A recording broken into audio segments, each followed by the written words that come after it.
ಎಲ್ರಿಗೂ ನಮಸ್ಕಾರ. ನಾವು ಪ್ರತಿದಿನ ನೋಡ್ತಾ ಇದ್ದೀವಿ ಈ ಮಾರಣಾಂತಿಕ ರಸ್ತೆ ಅಪಘಾತ ಪ್ರಕರಣಗಳು ಜಾಸ್ತಿ ಆಗ್ತಾ ಇದೆ ನಮ್ಮ ಶಿವಮೊಗ್ಗ ಜಿಲ್ಲೆಯಲ್ಲಿ. ಮೊನ್ನೆ ಕೂಡ ನೋಡಿದಂಗೆ 3 ಜನ ರಿಸರ್ವ್ ಸಬ್ ಇನ್ಸ್ಪೆಕ್ಟರ್ಗಳು ಒಂದು ರೋಡ್ ಟ್ರಾಫಿಕ್ ಆಕ್ಸಿಡೆಂಟ್ ಆಗಿ ಡೆತ್ ಆಗಿದ್ದಾರೆ. ಆ ಕಾರಣದಿಂದಾಗಿ ಮಾನ್ಯ ಐ.ಜಿ. ಸಾಹೇಬರು ಮತ್ತೆ SP ಸಾಹೇಬರ ನಿರ್ದೇಶನದಂತೆ ನಮ್ಮ ಸಾಗರ ತಾಲೂಕಿನಲ್ಲಿ ನಾವು ಒಂದು intelligent traffic management system ITMS ಅಂತ ಒಂದು ಹೊಸ ಪ್ರಾಜೆಕ್ಟ್ನ ಲಾಂಚ್ ಮಾಡ್ತಾ ಇದ್ದೀವಿ. ಇದು ಈಗಾಗಲೇ ಶಿವಮೊಗ್ಗ ಭದ್ರಾವತಿಗಳಲ್ಲಿ, ಶಿವಮೊಗ್ಗ ಸಿಟಿ ಸಬ್ ಡಿವಿಷನ್ ಮತ್ತೆ ಭದ್ರಾವತಿಯಲ್ಲಿ ಈಗಾಗಲೇ ಜಾರಿಯಲ್ಲಿದೆ. ಅದರ ಅಡಿಯಲ್ಲಿ ನಾವು ಇನ್ನು ಮುಂದೆ ಈ ಏನು ಟ್ರಾಫಿಕ್ ಎನ್ಫೋರ್ಸ್ಮೆಂಟ್ ಮಾಡುವಾಗ IMV ಫೈನ್ಸ್ ಹಾಕ್ತೀವಿ, ಅದ್ರ ಜೊತೆಗೆ ಫಿಸಿಕಲಿ ನಾವು ಅವ್ರನ್ನ ಇಂಟರ್ಸೆಪ್ಟ್ ಮಾಡಿಬಿಟ್ಟು ಸ್ಥಳ ದಂಡ ಸ್ಪಾಟ್ ಫೈನ್ ಹಾಕ್ಬಿಟ್ಟು ಅದನ್ನ ವಸೂಲಾತಿ ಮಾಡಿಬಿಟ್ಟು ಸರ್ಕಾರ ಕಟ್ಟಂತ ಒಂದು ವ್ಯವಸ್ಥೆ ಇತ್ತು. ಈಗ ಅದನ್ನ ಕಮ್ಮಿ ಮಾಡ್ಲಿಕ್ಕೆ ನಾವು ಸ್ಪಾಟ್ ಫೈನ್ಸ್ ಹಾಕುವಾಗ ಇನ್ನೊಂದನ್ನ ಅಬ್ಸರ್ವ್ ಮಾಡಿದೀವಿ. ನಾವೊಂದ್ ಹತ್ರ ಚೆಕ್ ಪೋಸ್ಟರ್ ಹಾಕೊಂಡು ಅಲ್ಲಿ ಇಂಟರ್ಸೆಪ್ಟ್ ಮಾಡ್ಲಿಕ್ಕೆ ಹೋದ್ರೆ ಜನ 2 ವೀಲರ್ ಬಂದರು ಜೋರಾಗಿ ಗಾಡಿ ಡ್ರೈವ್ ಮಾಡ್ಕೊಂಡು ಹೋಗೋದು, ಇಲ್ಲ ರಿವರ್ಸ್ ತಿರುಗಿಸ್ಕೊಂಡು ಹೋಗೋದು, ಅವ್ರ ಜೀವಕ್ಕೆ ಅಪಾಯ ಆಗೋ ರೀತಿ ಗಾಡಿ ಚಲಾಯಿಸೋದು, ಈ ರೀತಿದೆಲ್ಲ ಕಂಡು ಬಂದಿದೆ. ಇದನ್ನೆಲ್ಲ ನಾವು ಕಮ್ಮಿ ಮಾಡ್ಲಿಕ್ಕೆ ಒಂದು ITMS ಅಂತ ಒಂದು ಹೊಸ ಪ್ರಾಜೆಕ್ಟ್ ನ ಈಗಾಗಲೇ ಶಿವಮೊಗ್ಗ ಸಿಟಿಲಿ ಚಾಲ್ತಿರೋದನ್ನ ಇಲ್ಲೂ ಕೂಡ ಇಂಪ್ಲಿಮೆಂಟ್ ಮಾಡ್ತಾ ಇದೀವಿ.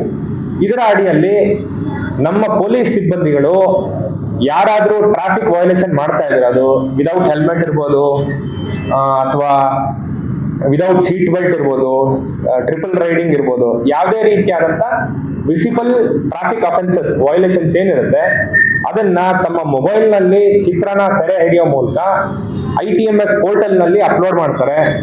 ಅಪ್ಲೋಡ್ ಮಾಡಿದ ನಂತರ ನಿಮ್ಗೆ RCಗೆ ಯಾವ್ದು ನಂಬರ್ ಟ್ಯಾಗ್ ಆಗಿರುತ್ತೆ ಆ ನಂಬರ್ಗೆ ನೇರವಾಗಿ ಚಲಾನ್ ಜನರೇಟ್ ಆಗಿ ನಿಮ್ಮ ಮನೆ ಬಾಗಿಲಿಗೆ ದಂಡದ ಚಲನ್ ಬರುತ್ತೆ. ನಮ್ಮ ಸಾಗರ ಉಪವಿಭಾಗದ 4 ಠಾಣೆಗಳ ವ್ಯಾಪ್ತಿಯಲ್ಲಿ ಈಗಾಗಲೇ ಅನುಷ್ಠಾನಕ್ಕೆ ಬಂದಿದೆ. ಪ್ರತಿದಿನ ನಾವು 100ಕ್ಕೂ ಹೆಚ್ಚು ಟ್ರಾಫಿಕ್ ವಯೋಲೇಷನ್ ಆಗಿರೋದನ್ನ ಡಿಟೆಕ್ಟ್ ಮಾಡಿ ITMS ಪೋರ್ಟಲ್ ನಲ್ಲಿ ಚಲಾನ್ ಜನರೇಟ್ ಮಾಡ್ತಾ ಇದೀವಿ.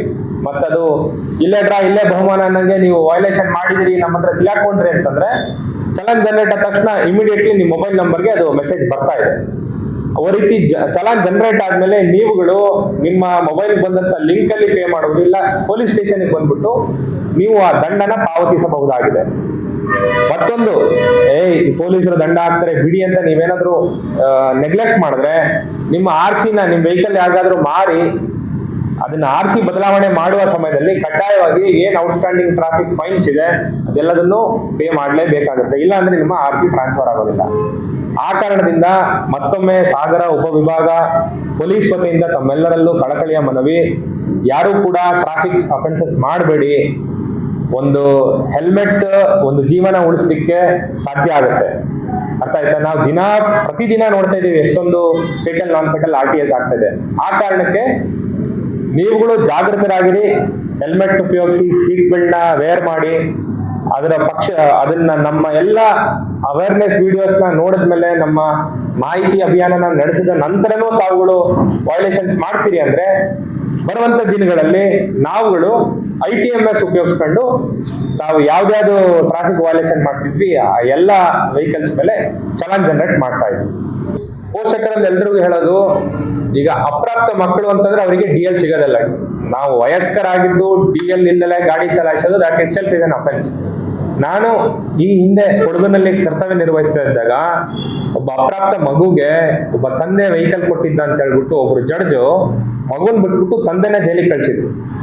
IMV ಕಾಯ್ದೆಯಲ್ಲಿ, ಮೋಟಾರ್ ವೆಹಿಕಲ್ ಕಾಯ್ದೆ ಅಡಿಯಲ್ಲಿ ಒಬ್ಬ ಅಪ್ರಾಪ್ತ ವಯಸ್ಕನಿಗೆ ಒಂದು ಗಾಡಿನ ಚಲಾಯಿಸ್ಲಿಕ್ಕೆ ಕೊಡ್ತಕ್ಕಂಥದ್ದು ದಟ್ ಇಟ್ಸೆಲ್ಫ್ ಇಸ್ ಅಫೆನ್ಸ್. ಆ ಕಾರಣಕ್ಕೆ please try to understand the seriousness. ತಮ್ಮ ಮಗುಗೆ ಗಾಡಿ ಚಲಾಯಿಸ್ಲಿಕ್ಕೆ ಬರ್ತಾರಲ್ಲ, ಅವನ ಜೀವನೇ ಒಂದು ರಿಸ್ಕ್ ಅಲ್ಲಿ ಇದೆ, ಅದ್ರ ಜೊತೆಗೆ ಅವನು ಇನ್ನೊಬ್ರು ಜೀವಕ್ಕೂ ಹಾನಿ ಮಾಡ್ಬೋದು.